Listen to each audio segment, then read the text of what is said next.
The map is Whirlwind, and we can clearly tell who doesn't have auto mine turned on here.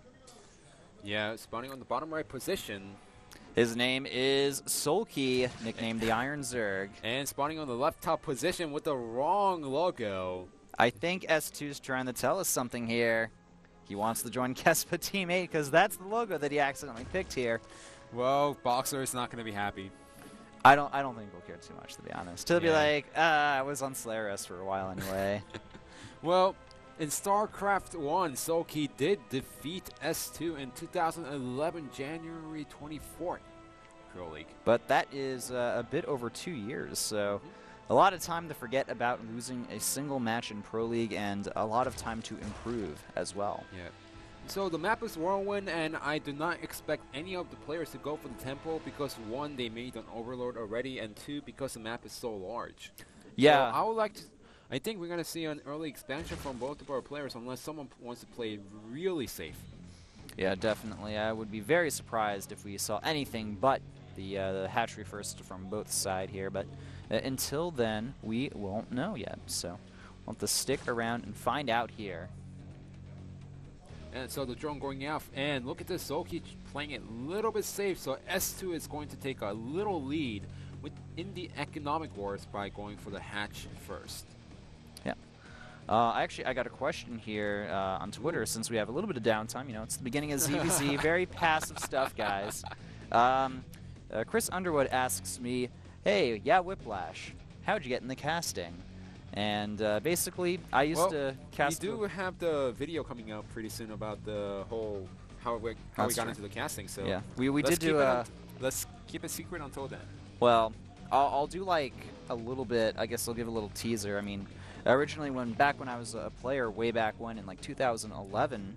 I did a little bit of casting for fun for the ESV Korean Weekly tournaments with people like Orb for Diamond.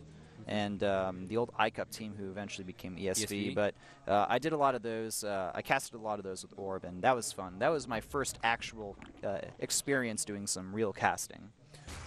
Yeah, for me, it was more of a translator job for the last Brood War OSL Finals. That was my first, professional being on camera.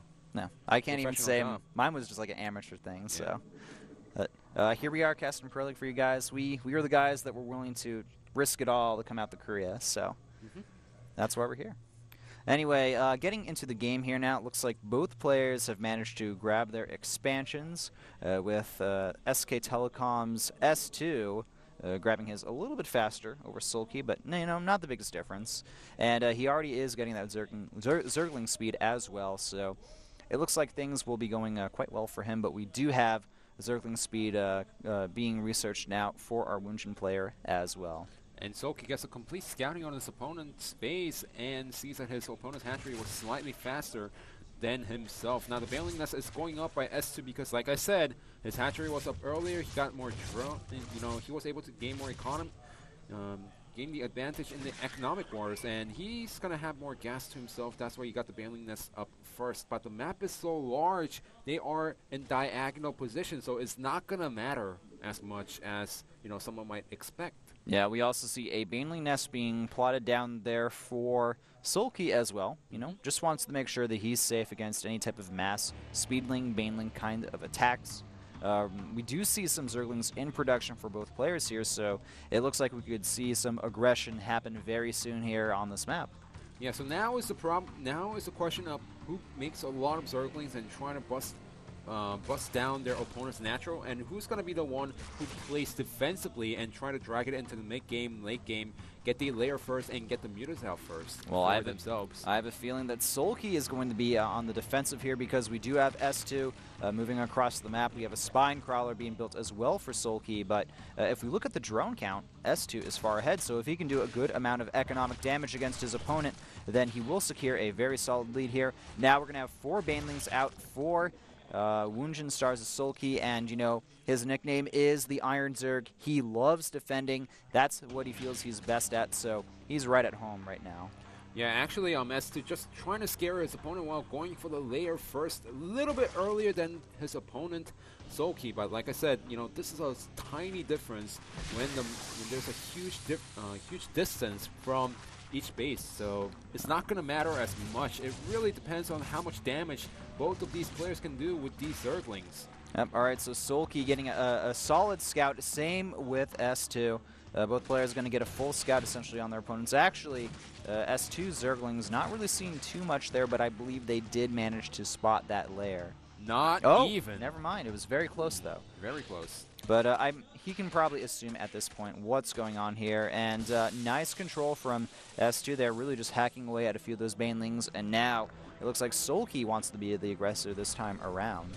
Yeah, so now it's the fight between, you know, do I make more Zerglings from this point on, or do I just go heavily defensive, and can I actually mine a lot to get the mutas out in time? So SoulKey, he's making a little, actually S2 is making a little more Zerglings for himself while also going for the Spire, and his opponent SoulKey, well, seems like he thought that it was going to be a counter all-in with the Zerglings, but he cancels the Spine Crawler at the last second after seeing that SoulKey is not moving out on the map with the Zerglings. Yep, realizing that SoulKey is just kind of dancing around the middle of the map, not doing too much, and it's kind of interesting. We see this dance with the Zerglings and banelings across the middle of this map without too many casualties on either side here, but the third base is scouted by SoulKey here, and we have a Zergling skirmish in the middle of the map here, kind of close towards SoulKey's base, and all of a sudden this is looking a little bit risky for SoulKey because, you know, where are the banelings for him? He doesn't have any banelings right now. He's morphing in the banelings right now, and S2 is doing a fantastic job forcing out these banelings because, you know,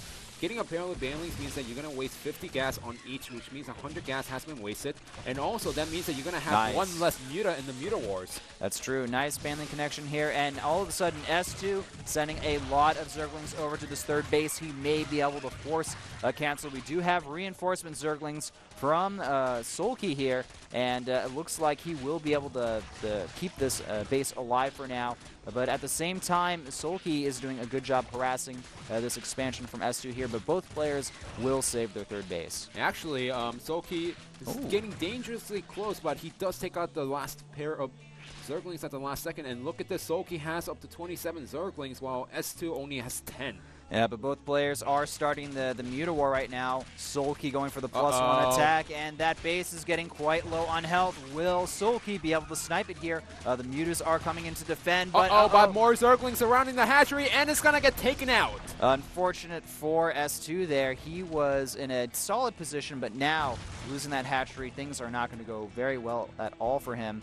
He is researching that +1, and he does have one more Muta over his opponent, but I feel like the lack of a third base here will hurt him in the long run. So now he needs to start harassing around the map and actually take out the hatchery, or at least kill tons of drones with these mutas. If not, then SoulKey is going to gain the economic advantage. He's going to get up to 6 gases, no problem, which means that SoulKey, he's going to have tons of mutas stacked up. And even if S2 has the upgrade advantage of +1 carapace instead of +1 attack, SoulKey's just going to have too much army. I also want to point out that the +1 carapace, I think actually a Overseer was able to get a good goop on that, so he's going to delay that carapace by even more here. SoulKey may try to press his advantage with the +1 attack, and yeah, I mean the attack and armor upgrades, they're not going to make a huge difference right now, but as time moves on and more mutas are added into the mix, that +1 armor becomes more and more useful. Yeah, so he's going to use the +1 attack to, you know, since it does finish earlier than the carapace, he's going to try to use that advantage and try to attack into the third base once again, or even going for the main base. Look at this, the Zerglings going inside the main base, trying to draw out the mutas into the main base, but S2 isn't biting it. Yeah, and the Zerglings trying to hack away at that Spire there, not going to really be able to do anything, but nice job from SoulKey here, sniping off a few Overlords and preventing this drone from going over to make a 4th hatchery. And it looks like SoulKey is maintaining some pretty solid map control now.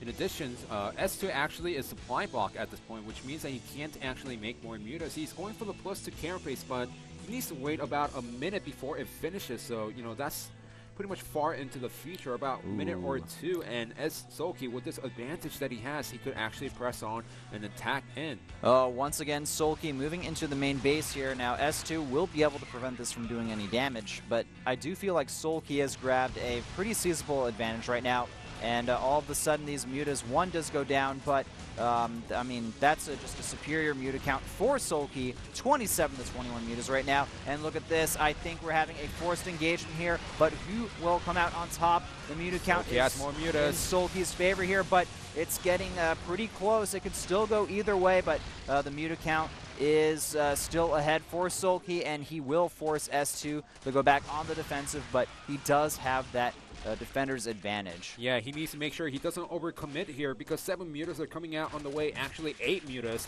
and if he doesn't pull out, then he could actually lose his engagement because his reinforcement is on the other side of the map, and these mutas are actually trapped inside the natural. He needs to get out on the right side. All right, and now we have a pretty similar muta counts. There's only a few more, but look at that, 17 drones, 18, 19 killed by SoulKey. I am pretty sure at this point that's going to secure him a win here in this game. It doesn't matter what the muta count is anymore because in a few minutes from now, SoulKey will just be able to simply outproduce his opponent. Yeah, losing the third hatchery hurt a lot, and now he's down to 4 mining gases once again, which means that he's gonna have less mutas.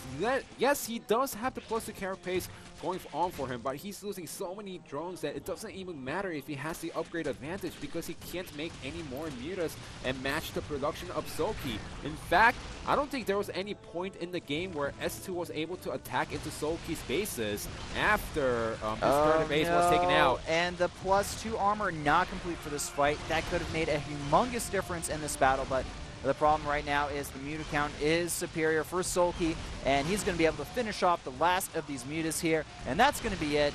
There's really nothing else that S2 can do at this point. Yeah, S2 just staring at his monitor, just saying, when do I type GG? There he goes, and SoulKey takes a victory for his team.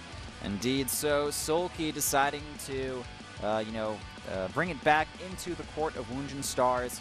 S2 not happy about that loss there, and, I think he felt like he was doing all right, but the problem is losing that third hatchery, it's just going to snowball. It hurts a lot in that case because both players are going for mutas. You need as much gas as possible. You couldn't deny the third base of your opponent or even snipe the drones that was mining from the gases, and now you're just giving your opponent a lot more gas to make those mutas, get better upgrades for himself, and pretty much die at the mid to late game.